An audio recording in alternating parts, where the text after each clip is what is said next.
Selamat sore Bapak Ibu Saudara. Malam ini adalah malam Natal. Malam ini adalah malam yang penuh dengan sukacita. Malam ini adalah malam yang penuh dengan kegembiraan, di mana setiap orang berkumpul memadati rumah-rumah ibadat. Bangku-bangku kosong yang biasa terjadi di minggu-minggu biasa tiba-tiba terisi penuh, sehingga banyak orang yang tidak mendapatkan tempat. Natal memang selalu mengubahkan. Natal juga bisa tiba-tiba membuat banyak orang jadi bertobat. Tetapi juga Natal selalu punya daya pikat. Karena Natal banyak orang jadi sibuk tiba-tiba. Karena Natal anggaran gereja jadi bertambah. Karena Natal memang selalu istimewa. Saudara, malam ini adalah malam Natal. Malam di mana banyak gereja menampilkan drama-drama yang romantis, di mana pasangan Yusuf dan Maria duduk berdua dalam temaram lampu warna-warni, lalu diiringi dengan lagu Malam Kudus, mengesankan sebuah situasi yang penuh dengan kedamaian, ketenangan. Saudara-saudara, situasi yang sesungguhnya tidaklah demikian. Kelahiran Sang Raja Damai itu terjadi di tengah-tengah situasi yang tidak damai. Kaisar Agustus yang memposisikan dirinya sama dengan Tuhan adalah seorang tiran yang haus kekuasaan.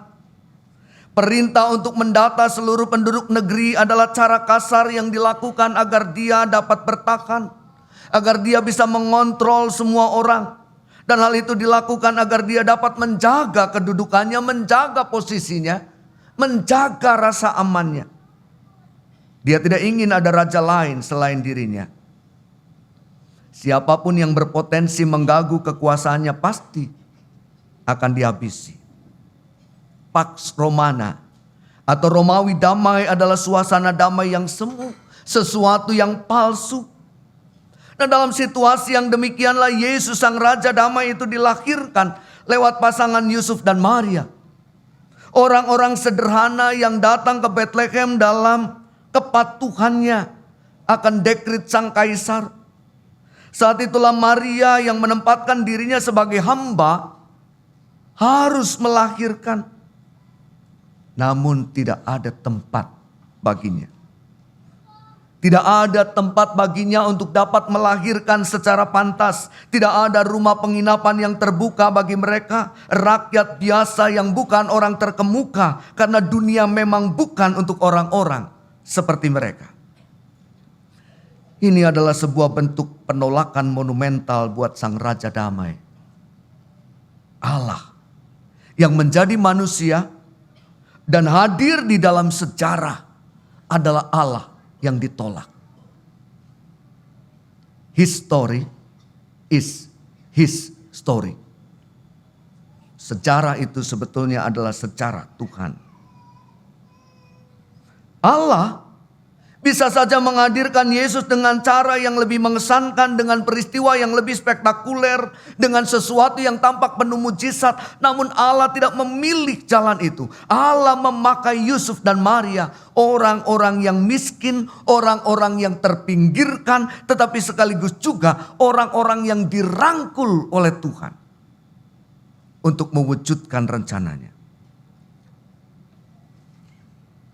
Saudara, tidak hanya itu. Yang miskin dan terpinggirkan bukan hanya Yusuf dan Maria. Masih ada kelompok lain di wilayah itu yang tidak masuk hitungan. Mereka itu adalah para gembala. Orang-orang yang tidak wajib mendaftarkan diri karena dianggap tidak penting. Yang dibiarkan tinggal di padang bersama dengan ternak, orang-orang yang kehilangan sebagian haknya sebagai warga negara.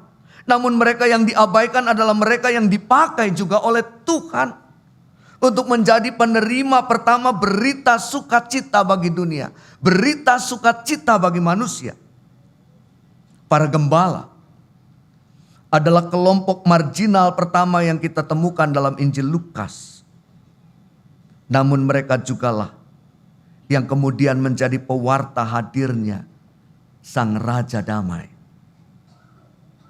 Saudara, itulah Natal.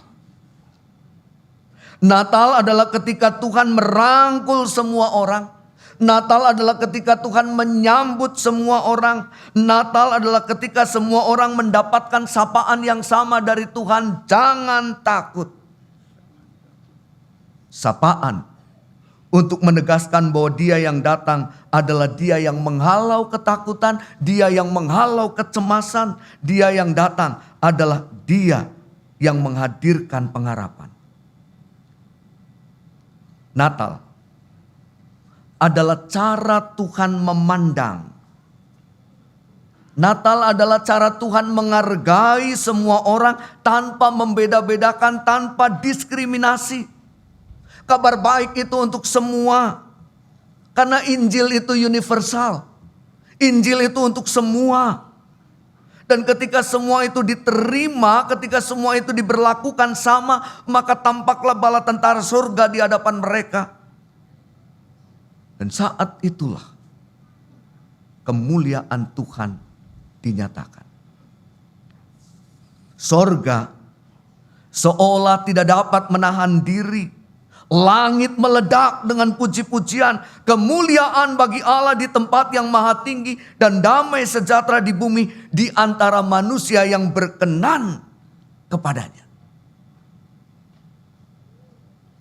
Perayaan Natal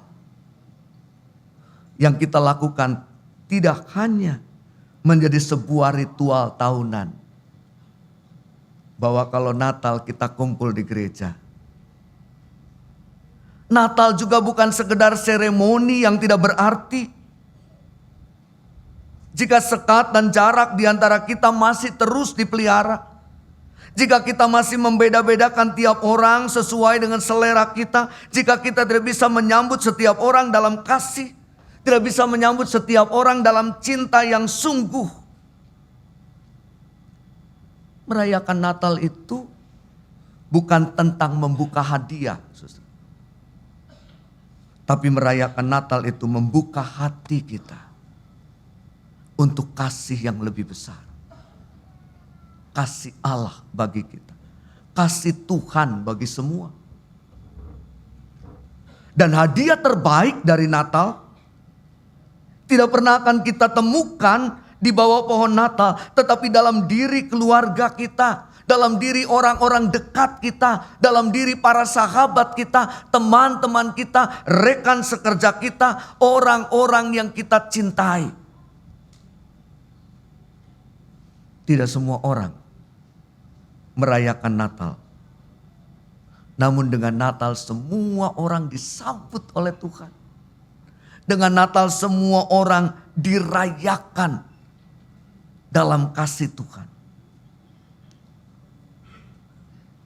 Saudara-saudara, Natal pertama dalam Injil-Injil adalah Natal yang dipenuhi oleh pergumulan, ketakutan, bahkan kekerasan. Namun dalam situasi yang demikian itulah Tuhan hadir sebagai bayi yang lemah, tetapi di dalamnya kemudian sebuah pengharapan baru ditumbuhkan. Dan saat itu Allah tidak lagi menjadi Allah yang jauh. Allah yang hanya mendengarkan doa-doa umatnya dari sorga yang nyaman. Tidak. Tetapi Allah menjadi Allah yang menembus. Menjadi Allah yang menerobos kegelapan dan memeluk setiap kita dengan penuh cinta. Immanuel.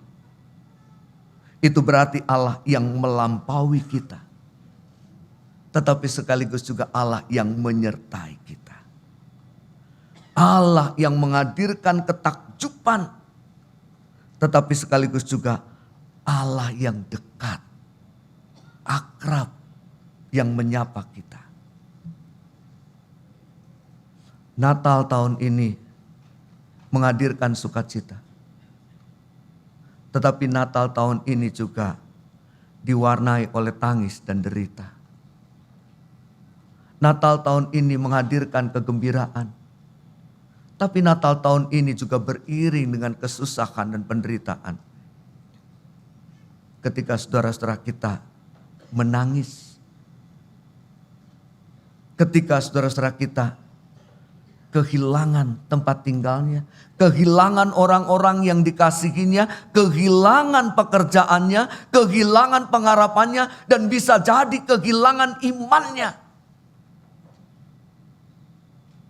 Natal tahun ini adalah Natal yang di dalamnya kita diminta untuk mempraktekkan kasih Tuhan secara nyata.